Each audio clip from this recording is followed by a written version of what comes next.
Nós vimos um desmonte ambiental na época do governo do presidente Bolsonaro, talvez o mais severo que o Brasil teve.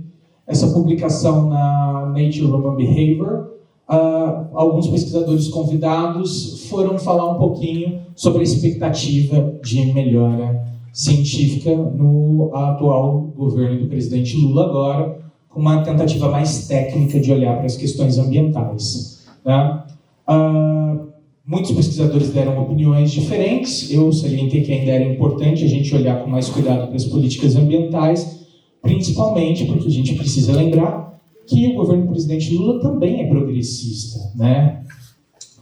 Em janeiro do ano passado, a gente publicou esse comment na Nature, eu e o Guilherme Becker, da Penn State University, onde a gente chamou a atenção para a necessidade de reverter algumas rodovias na Amazônia que estão sendo pautadas nesse momento com uma prioridade estrutural do governo. Então, nós temos pautado da necessidade de revisão da rodovia BR-319, que liga Porto Velho até Manaus, a AM-366, que ligaria a BR-319 até Tefé. Basicamente, isso cortaria a Amazônia e a intenção é de abrir essas rodovias para a exploração de petróleo. Mas nós precisamos lembrar que a Amazônia é altamente biodiversa. Essas rodovias poderiam cortar grandes reservatórios zoonóticos, como a gente vai ver, algumas endemias, inclusive, já têm aumentado. Esse é o interflúvio dos rios Purus Madeira. Nós temos Manaus aqui. Esse é o interflúvio, então nós temos o rio Purus aqui e o rio Madeira aqui. E tudo isso foram concessões de blocos de petróleo ocorridos em 2023, nesse bloco aqui, inclusive com sobreposição a terras indígenas não demarcadas e a terras indígenas demarcadas. O Ministério Público ele fez uma recomendação para reverter essas concessões desses blocos de petróleo nessa região. A rodovia BR-319 ela vem de Porto Velho ligando até Manaus aqui. Não tem uma ponte sobre o Rio Negro para ligar até Manaus, nem sobre o Rio Amazonas. Então essa travessia é feita por balsa, demora em torno de uns 40 minutos, para quem não conhece a região. E o governo tem arguido que talvez a rodovia seja extremamente necessária porque seria a única ligação terrestre até Manaus.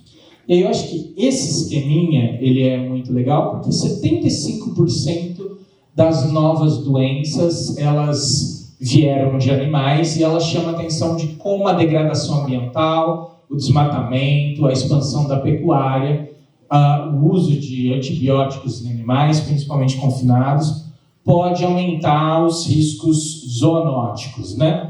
A gente precisa lembrar que a própria pandemia de Covid-19, a Covid é uma zoonose, né? 6 meses antes da pandemia iniciar, nesse artigo da Viroses, biólogos da região de Wuhan descreveram um beta-coronavírus em uma população de morcegos da região. Então é extremamente importante que a gente conheça a nossa biodiversidade, as doenças estocadas nessas regiões, antes que de fato a gente decida abrir esses blocos de floresta. Esse bloco de floresta ele tem passado por um lobby muito grande. Inclusive, a crise de oxigênio em Manaus foi provocada durante o governo Bolsonaro para promover lobby dessa rodovia. O DENIT colocou um card público falando que a única rota para levar oxigênio para Manaus seria de Belém do Pará no contrafluxo do rio Amazonas, o que demoraria mais de uma semana para levar as carretas de oxigênio para Manaus. E o atual governador de São Paulo, Tarcísio, decidiu que a melhor rota seria pela BR-319, em janeiro, no ápice do atoleiro, uma rodovia não asfaltada, o que demorou mais de 6 dias para chegar. Só que, paralelo à BR-319, nós temos o Rio Madeira, que é a principal rota logística, e demoraria em torno de 30 horas para esse oxigênio chegar em Manaus, caso ele tivesse sido deslocado pelo Rio Madeira. Ou seja, faltou oxigênio em Manaus no ápice da crise da Covid por 6 dias, centenas de pessoas morreram, e esse episódio tem sido utilizado dentro dos processos judiciais para apontar uma necessidade logística da rodovia para Manaus. né? Sendo que toda essa tragédia poderia ter sido evitada se tivesse sido enviado pelo Rio Madeira. Nesse estudo, nós mostramos aqui que, de fato, além de mais demorado, ele foi superfaturado em 1,5 milhão de reais, né? Ou seja, foi algo programado, faltar oxigênio, de fato, pela rodovia, levando um total de 96 horas, sendo que, pelo Rio Madeira, uma barca com 2 rebocadores poderia ter feito o trajeto com até 30 horas, a um custo de 195 mil reais, ou seja, uma economia de 1,5 milhão aos cofres públicos. E a gente pode falar que essa era uma tragédia evitável, porque eu fui o pesquisador que coordenou o estudo que deu alerta sobre uma segunda onda de Covid-19 para Manaus, com mais de 6 meses de antecedência. O trabalho foi publicado em 7 de agosto de 2020, na Nature Medicine. Então, nós avisamos que, de fato, Manaus passaria por uma segunda onda. E a pandemia de Manaus ela é um proxy muito importante para a gente compreender se nós estamos preparados para lidar com uma pandemia que surja na Amazônia. Esse artigo do Preventive Medicine Reports, inclusive, ele desencadeou uma série de políticas públicas para Manaus, como 2 indicações para o Ministério da Saúde para levar mais vacinas e prevenir uma terceira onda. Mas, de fato, ele mostrou outra coisa, que a variante Gama, que surgiu em Manaus pelo aumento da transmissão comunitária, ela foi identificada primeiro no Japão, depois que ela cruzou as fronteiras brasileiras. Ou seja, nós não temos capacidade de vigilância epidemiológica para conter um vírus, uma bactéria que surge na região antes que ela cruze as fronteiras brasileiras. Então, de fato, essa é uma preocupação muito grande, porque nós estamos aumentando a degradação do bioma e, de fato, doenças já começam a emergir. Aqui nós temos as taxas de desmatamento no trecho do meio da rodovia BR-319, anualmente, de 2015 até 2019. 2015, nós tivemos uma concessão de uma licença de manutenção para tornar a rodovia trafegável novamente. Essa rodovia ela foi pavimentada na década de 80, mas 88 ela já era completamente intrafegável por conta da sua inviabilidade econômica. Para a gente ter uma noção, via cabotagem pelo Rio Madeira, os custos de transporte são até 1/3 do valor do que pela rodovia. Então, o polo industrial de Manaus se desenvolveu sem a rodovia, a cidade se desenvolveu sem a rodovia por conta de sua inviabilidade econômica. E aqui nós vemos que conforme o desmatamento vai aumentando nesse trecho, os casos de malária também vão aumentando nesse trecho. Acho que foi a regressão linear mais perfeita que eu já fiz. A gente ajusta 99% aqui dos casos são explicados pelo desmatamento no trecho do meio da BR-319. Né? Então, isso é extremamente preocupante, porque isso é um proxy de como doenças endêmicas já têm aumentado por conta do desmatamento. Né? Nós precisamos ainda lembrar das sinergias com as mudanças climáticas. Né? Então, esse estudo da PNAS, que é de outro grupo de pesquisadores, mas eu achei importante colocar aqui, ele mostra que a região da Amazônia Central ela passa a ter ondas de calor letal por conta da crise climática agora. Então, é mais um fator que vem se somar nesse cenário onde a gente está querendo abrir estrada na Amazônia, onde a gente está querendo explorar mais petróleo na Amazônia. Então, a gente precisa, de fato, rever isso por conta das consequências. E esse estudo foi feito, inclusive, em parceria com o professor Célio Haddad, aqui do CBio-Clima, onde nós mostramos os efeitos das mudanças climáticas e do El Niño sobre os declínios e extinções históricas de anfíbios no Brasil e sobre as doenças de anfíbios no Brasil. Então, nós vimos que, de fato, eventos climáticos extremos, eles explicam quase que totalmente os declínios históricos dos anfíbios no Brasil, além de explicar também, principalmente as mudanças das anomalias do El Niño e o aumento de temperaturas do hemisfério sul, o aumento da carga de patógenos nesses anfíbios. Embora esses patógenos nós comprovamos que o BDM não seja letal para os anfíbios, se é um patógeno oportunista, nós vemos que de fato, as mudanças climáticas têm um efeito em aumentar esses patógenos nos anfíbios, porque na época seca, esses animais se agregam, né, em torno dos corpos d'água que ficam ali, e esse maior contato aumenta a transmissão comunitária desses patógenos. Então, imaginem um cenário na Amazônia, onde nós vamos ter ondas de calor extremo, onde nós estamos secando o bioma, e a fauna vai acabar se agregando em determinados pontos onde o clima vai ser mais ameno. Bom, surgimento de ligações de doenças com anomalias do El Niño já são muito bem comprovadas para várias doenças, né? Outras endemias também. A gente sabe que as mudanças climáticas têm um efeito direto sobre esses números. Então, são questões para a gente começar a se preocupar de como a crise climática e a degradação da Amazônia têm perturbado as questões epidemiológicas do nosso país. E aí a gente chega nos territórios indígenas da Amazônia, que tem um papel fundamental, né? Os territórios indígenas, eles protegem cerca de 24% do bioma amazônico. E nós vimos agora um marco temporal que basicamente extingue os territórios indígenas demarcados depois de 1988, ou seja, vai ser uma perda de proteção dos territórios indígenas, que é muito preocupante. Nessa letter também que a gente chegou a publicar esse ano, a gente mostra que são mais de 1.132 projetos de mineração que são aprovados imediatamente em terras indígenas, mais de 890 quilômetros de garimpo ilegal de ouro em terra indígena, exploração de potássio nas terras Mura, em Altazes, e a gente vai falar um pouquinho das consequências microbiológicas dessa exploração, né, além de basicamente passar a pavimentação de algumas rodovias, como a BR-319 e a M-366, sem a consulta prévia, livre, informada, que estabelece a Convenção 69, a qual o Brasil é signatário, né? Além disso, outros projetos preocupantes, eles acabam passando como a exploração de terras indígenas por não indígenas.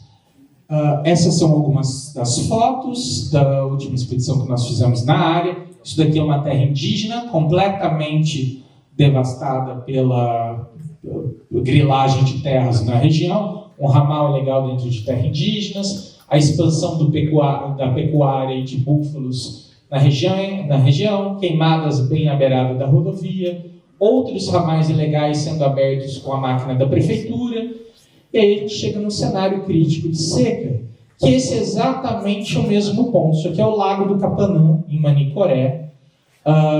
É um lago onde vive tanto ribeirinhos como indígenas da etnia Mura. Essa é uma árvore que eu gostaria de colocar como referência, ela está bem aqui no cantinho também. Essa foto é de 2022, essa foto é de 2023, no mesmo dia do ano, só para a gente ter uma ideia de como o lago está seco. E por que se a gente está falando do mesmo período o lago está tão seco?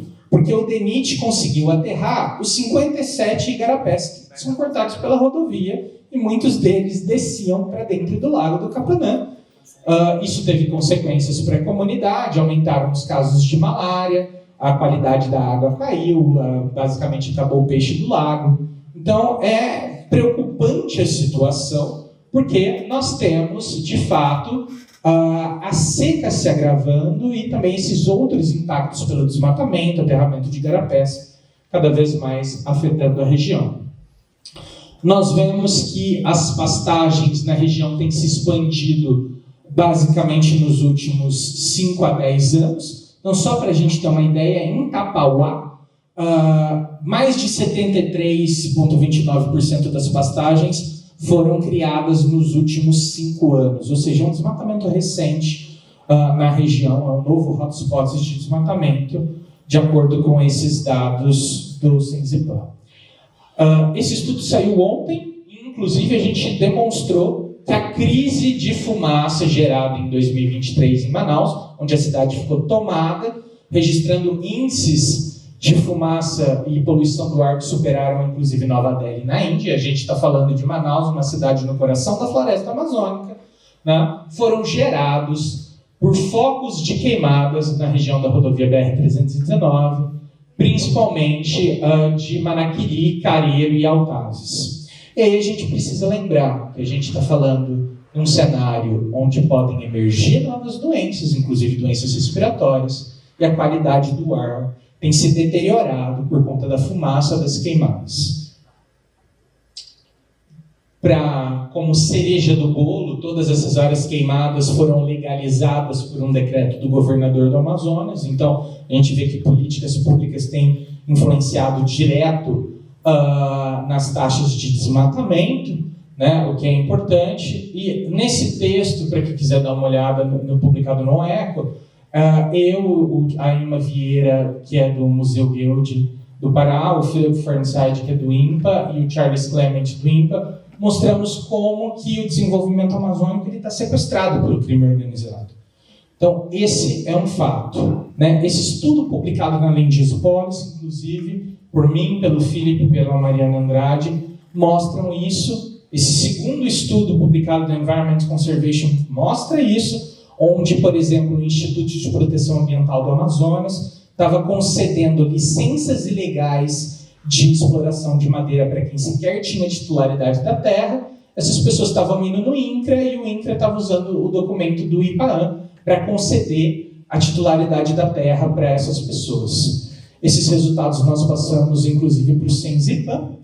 A Polícia Federal conseguiu atuar com base nesses resultados, fazendo uma grande operação que, inclusive, descapitalizou cerca de R$1 bilhão dessa organização criminosa que estava atuando na Amazônia e ainda continua atuando na Amazônia.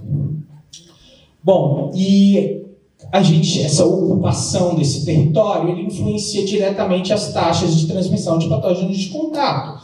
Você tem mais circulação nessas áreas. Então, esse estudo sobre a Covid-19, ele mostra bem isso. Isso aqui são taxas de mobilidade, dados do Google Mobility Reports, para os municípios cortados pela rodovia. Então, nós temos Humaitá, Manaus, Porto Velho, né? E aqui nós temos também o estado do Amazonas como um todo.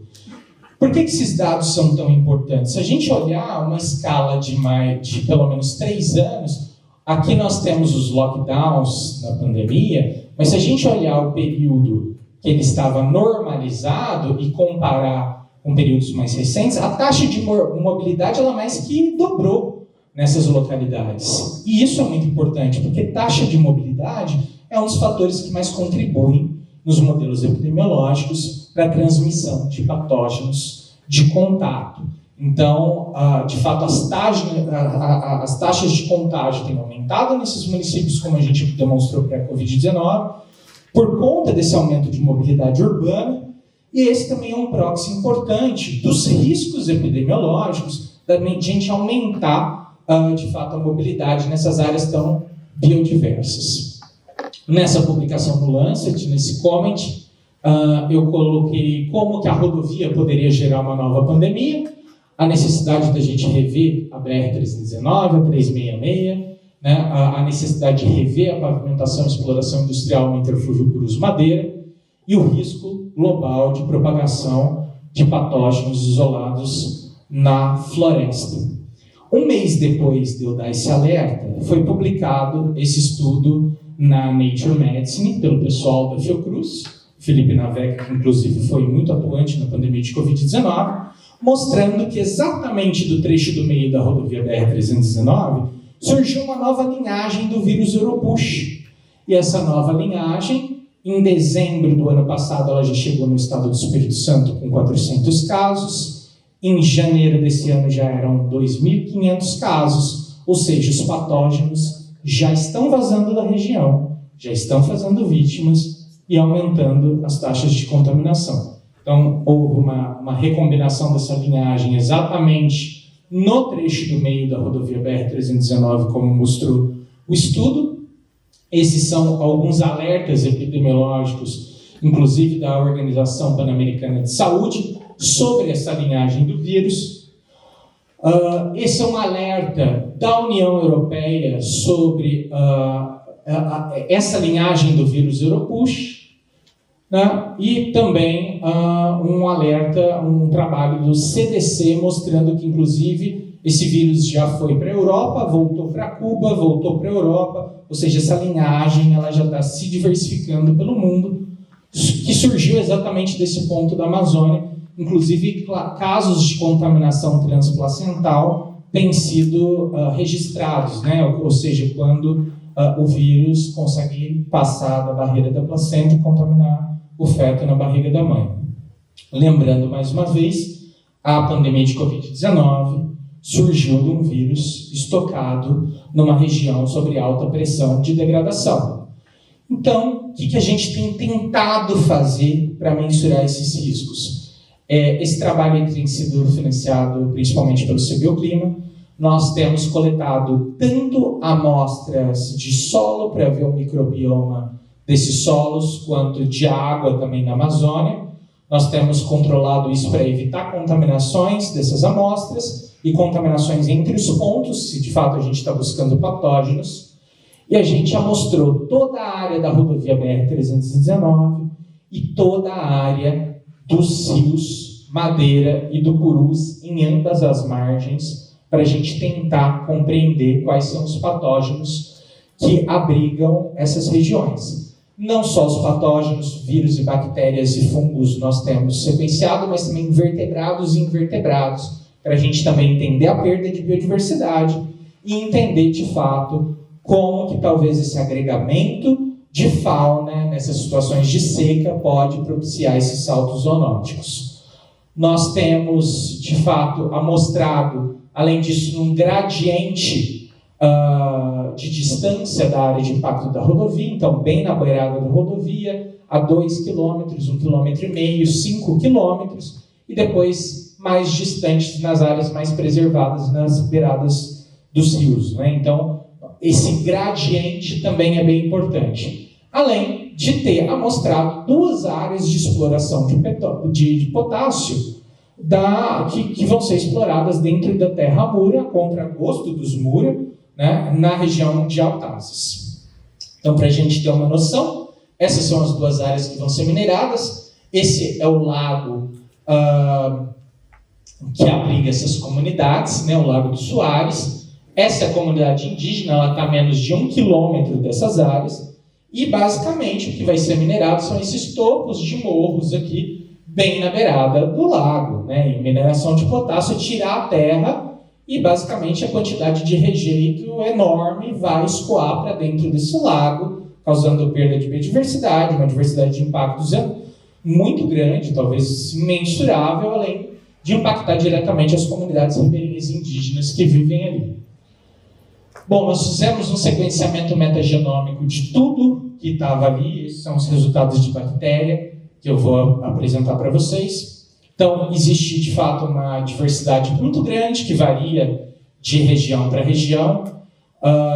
Aqui nós temos a nível de família, aqui nós temos a nível de gênero, e algumas coisas já começam a aparecer como novas, né? Então, nós temos gêneros novos de bactérias nessa região.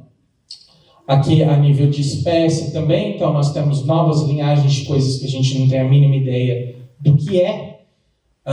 E isso nos traz uma sensação de que essa região, esses resultados mostram que nós temos reservatórios de matéria escura microbiana, ou seja, reservatórios de micro-organismos que a gente ainda não conhece, não sabe das suas propriedades, seus riscos epidemiológicos, dos seus potenciais para desenvolvimento, fármacos, etc. Porque a gente está falando que, inclusive, essa região abriga solos raros, né? Então, solos raros, por si só, eles vão ter organismos raros também.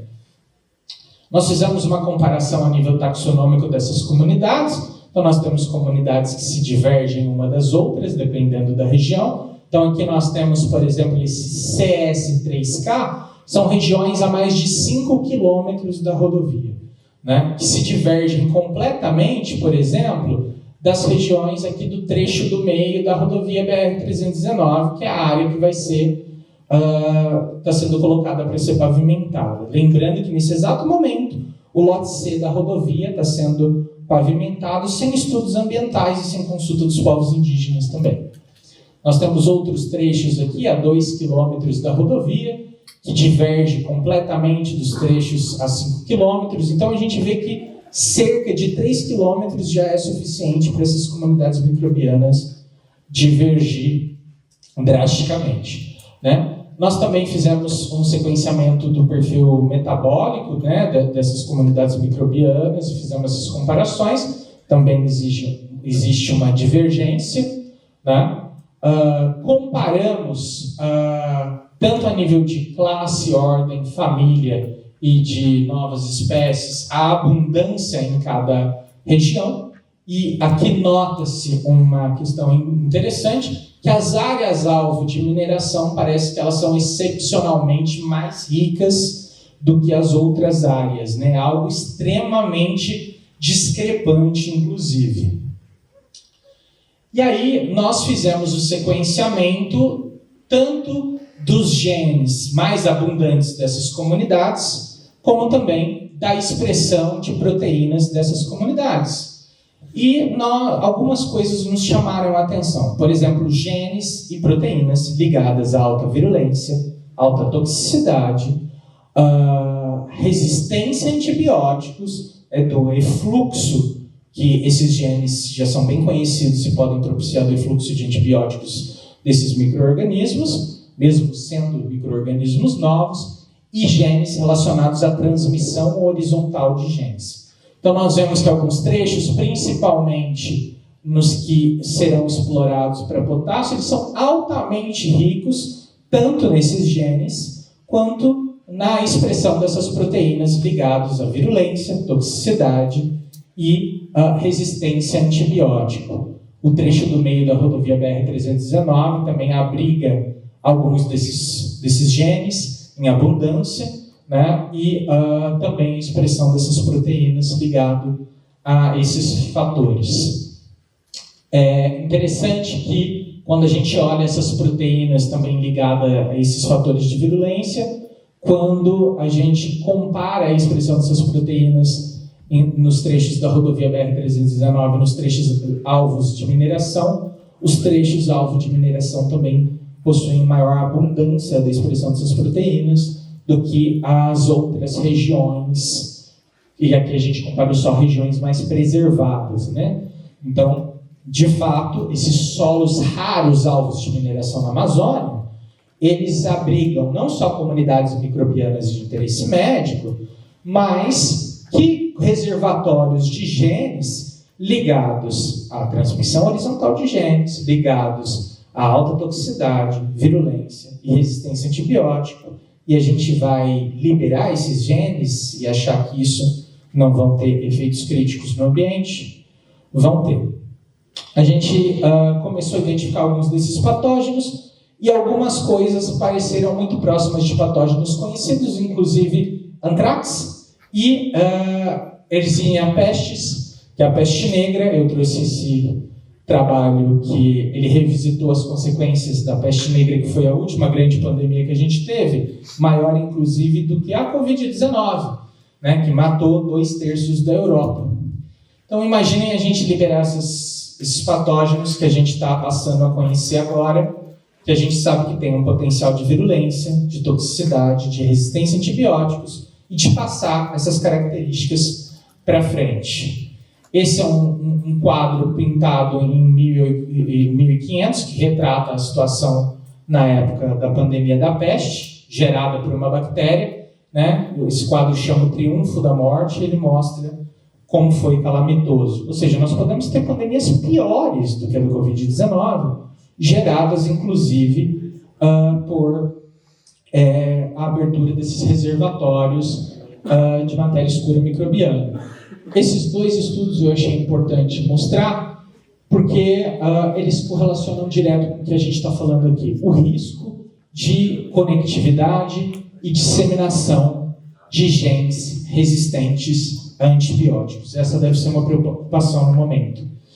Então, como a gente está vendo, essa desregulamentação de políticas ambientais da Amazônia para favorecer a mineração, como a lei do marco temporal, o decreto 52.216 de 2025, que legalizou aquelas áreas desmatadas na Amazônia, a lei 21.059 de 2021, aprovado esse ano, que basicamente é o PL da destruição, onde basicamente se extingue o licenciamento ambiental, além de abrir essas áreas para exploração de potássio, de petróleo e pavimentação das rodovias, de fato pode colocar a gente no estado crítico de emersão de novas pandemias, que nós não vamos ter a mínima condição de dar esse alerta epidemiológico antes que esses patógenos cruzem as fronteiras brasileiras.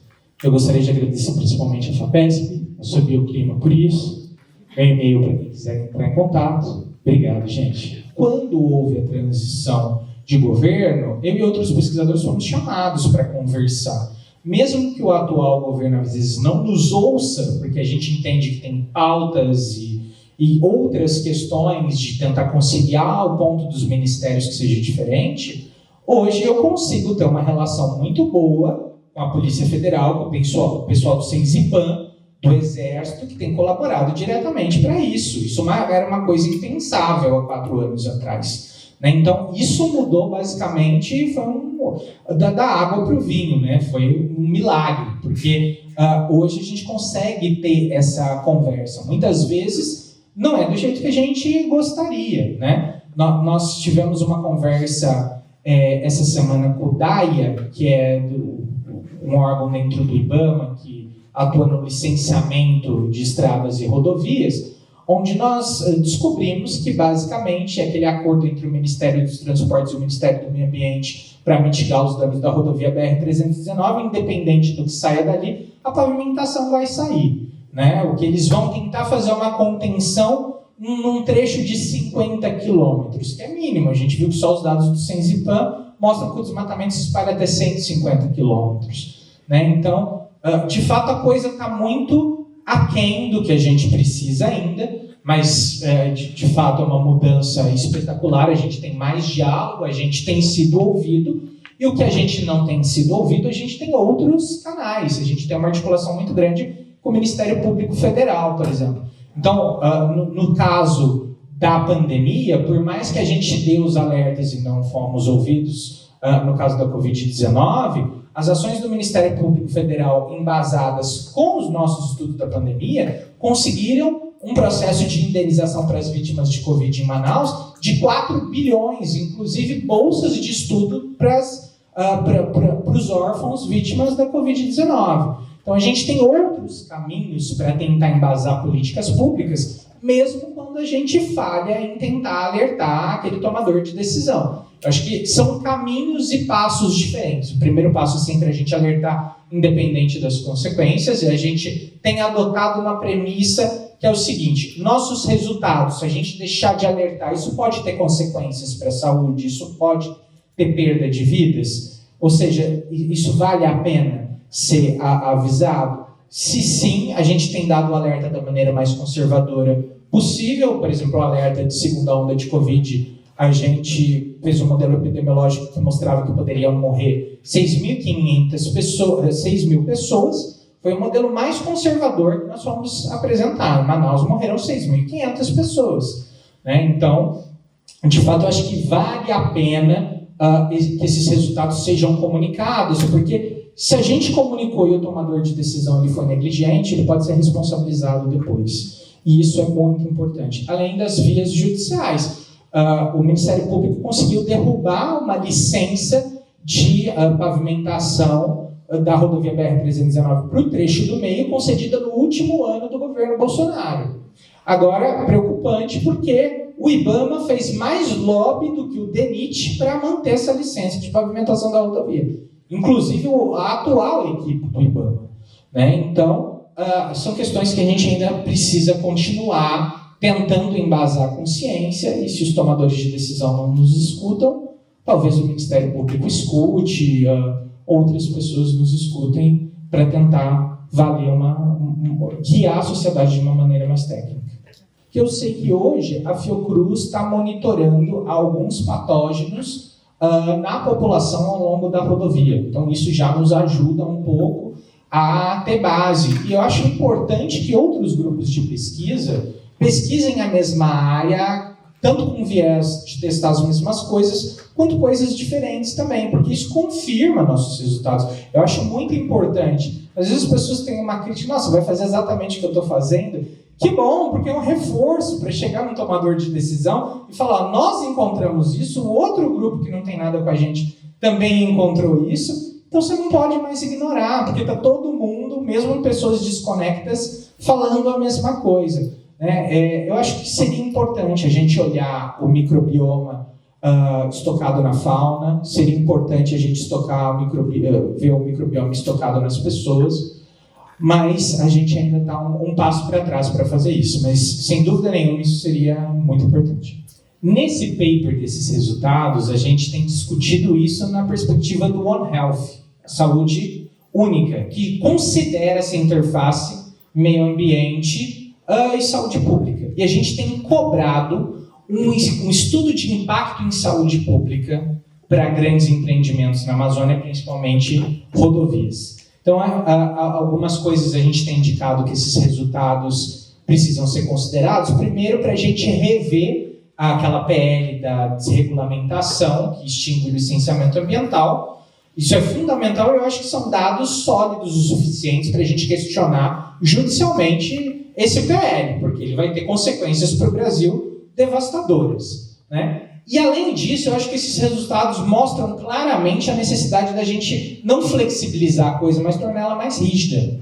É interessante que tem se questionado muito que as obras têm atrasado por conta dos estudos ambientais. Mas o que ninguém fala é que essas obras têm atrasado por conta de estudos ambientais deficientes e que basicamente não completam o que precisa. Por isso que as obras atrasam, uma decisão atrasa, porque basicamente as empresas não têm avaliado tudo que se precisa e por isso que as obras ficam tanto tempo parado. Então eu acho que a gente precisa, em vez de tentar desregulamentar ou de fragilizar esse processo, a gente precisa deixar ele mais eficiente e cobrar questões que de fato precisem. A gente está entrando agora num bioma, em regiões que a gente nunca teve contato, uma das regiões mais biodiversas do planeta, e a gente não vai mais poder ignorar isso. E eu acho que talvez esse, como você falou, um novo nicho a ser explorado,